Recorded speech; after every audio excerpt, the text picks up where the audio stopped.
BA third semester में हैं और इकोनॉमिक्स को पढ़ रहे हैं। कल आप लोगों की परीक्षा है, कल परसों जब भी आप लोगों की परीक्षा होने वाली है 2026 बैच में, तो आपके लिए ये वीडियो बहुत इंपॉर्टेंट है। मेरे प्यारे बच्चों, अगर आप लोग बहुत टेंशन में है कि इकोनॉमिक्स में हमारा जो सिलेबस है हिस्ट्री ऑफ इकोनॉमिक्स थॉट, उसमें बहुत ज्यादा टॉपिक है, हम क्या पढ़ें और क्या ना पढ़ें, तो ये वीडियो सिर्फ आपके लिए। आज की वीडियो में मैं आपको केवल वही इंपॉर्टेंट क्वेश्चन बताने वाली हूँ जो आपके एग्जाम में इस बार हर यूनिवर्सिटी में आने वाला है।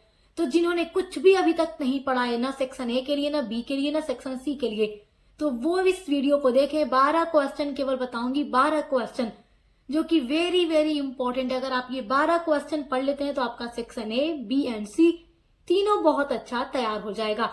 तो चलिए वीडियो को स्टार्ट करते हैं। तो देखिए, आपका फर्स्ट वेरी इंपॉर्टेंट क्वेश्चन है, एडम स्मिथ के श्रम विभाजन को स्पष्ट कीजिए। तो आप इसको जरूर पढ़िएगा। मैंने आपसे पहले ही कह दिया है, केवल जो बताऊंगी वही आपको पढ़ना है, क्योंकि जो इंपॉर्टेंट है वही बताऊंगी, जो नहीं आएगा वो नहीं बता रही।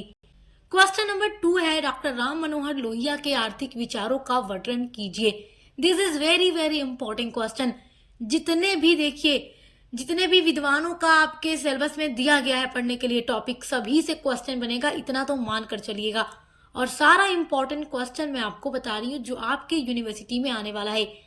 क्वेश्चन नंबर 3 है, पूर्ति अपनी मांग स्वयं उत्पन्न करती है, व्याख्या कीजिए। तो ये बहुत ही इंपॉर्टेंट क्वेश्चन है और ये लॉन्ग में पूछता है, तो आप इसको बहुत अच्छे से पढ़ के जाइएगा। क्वेश्चन नंबर आपका 4 है, उदारीकरण पर अमर्त्य सेन के विचार पर प्रकाश डालिए। तो अमर्त्य सेन ने उदारीकरण पर क्या अपने विचार दिए हैं, क्या अवधारणा पेश की है, इस टॉपिक को जरूर पढ़िएगा। ये टॉपिक आपके एग्जाम के लिए वेरी वेरी इंपॉर्टेंट है। हर साल हर यूनिवर्सिटी के पेपर में ये क्वेश्चन देखने को मिलता है। Question number 5 very very most important question है, महात्मा गांधी के आर्थिक विचारों की विवेचना कीजिए।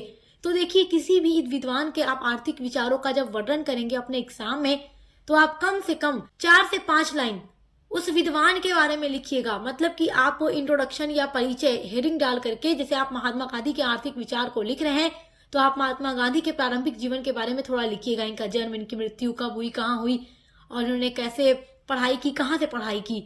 तो ये सारी चीजें अगर आप लिखेंगे तो इससे आपको मार्क्स और भी अच्छे एग्जाम में मिलेंगे। ये बात आप लोगों को ध्यान रखनी है कि कॉपी में हमें कैसे लिखना है जिससे नंबर हमें अधिक से अधिक मिल सके। केवल आप रट्टा मार के चले जाएं और भर भर के कॉपी में लिख दें तो वो भी इम्प्रेसिव नहीं होता। आप उसको सजाइए। सजाने का तरीका क्या है, मतलब आप अब ये मत सोचिएगा कलरफुल पेन का यूज कर दे। सजाने का मतलब ये अच्छा रिप्रेजेंट कीजिए अपने आंसर को, ताकि एग्जामिनर को लगे बच्चे ने पढ़ा है, पढ़ कर आया है। तो आप विद्वानों के बारे में थोड़ा जरूर पढ़ के जाइएगा। क्वेश्चन नंबर 6 आपका है, मार्शल के आर्थिक विचारों की विवेचना कीजिए।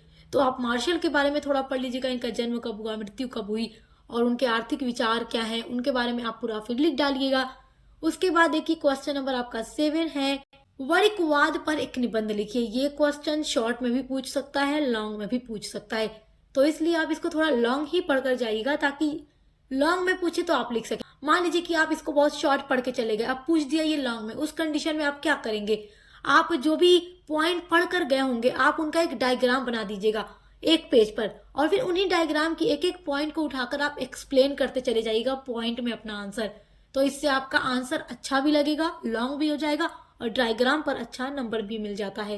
आपका क्वेश्चन नंबर 8 है, आर्थिक विचारधारा में पीगू का योगदान का संक्षिप्त वर्णन कीजिए। तो पीगू के जो योगदान है आर्थिक विचार में, यानी इन्होंने जो आर्थिक विचार दिए हैं उसके बारे में पढ़ लीजिएगा। क्वेश्चन इंपॉर्टेंट है, वेरी वेरी इंपॉर्टेंट है।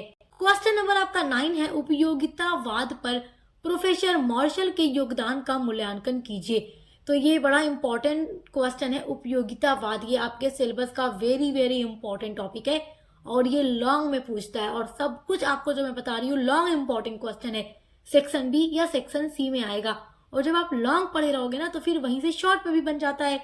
तो आप जब वो पढ़े रहोगे तो शॉर्ट लिखना, मतलब कि वेरी शॉर्ट लिखना सेक्शन ए के लिए बहुत इजी हो जाता है। क्वेश्चन नंबर 10 आपका है, मार्क्स के पूंजीवादी के आर्थिक संकट पर विचारों का विश्लेषण कीजिए। तो कार्ल मार्क्स पूंजीवादी विचारधारा के खिलाफ थे, ये पूंजीवाद का विरोध करते थे और समाजवाद का ये पक्ष लेते थे। तो मार्क्स के बारे में ये टॉपिक आपका बहुत इंपॉर्टेंट है, पढ़ लीजिएगा, क्वेश्चन इंपॉर्टेंट एग्जाम के लिए। क्वेश्चन नंबर 12 है, दादा भाई नौरोजी के आर्थिक विचारों का वर्णन कीजिए। वेरी वेरी इंपॉर्टेंट क्वेश्चन है। आपके इस पूरे सिलेबस में केवल विद्वानों के आर्थिक विचार के बारे में ही पढ़ना है। तो आप हर विद्वान का आर्थिक विचार पढ़िएगा जो इस वीडियो में मैं आप लोगों को बता रही हूँ।